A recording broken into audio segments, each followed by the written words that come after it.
The biggest challenges were that guidance can feel fragmented and hard to find exactly when students need it.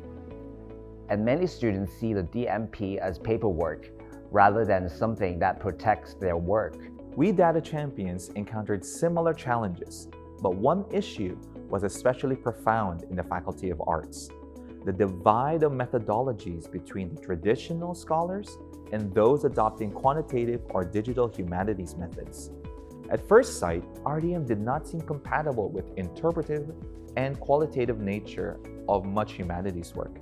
We had to figure out how to ground RDM principles in common scholarly values such as rigor, transparency, and preservation. One challenge that we definitely encountered was getting the buy-in and participation from our students and colleagues.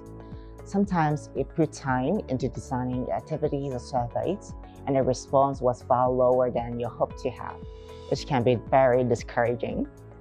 But with the continued support from the library team and my fellow data champions, I started to see these moments less as a failures, but more like a stepping stones for us to succeed. It trained me to adopt a more problem-solving and hypothesis-driven mindset, to ask why the students are not engaged, and act like a researcher while promoting LDM as well. The big challenge is time. People are very busy, so to me feel RDM is actual work. Another challenge is that education research has many data types, like surveys, interviews, and school data. So one solution does not fit all.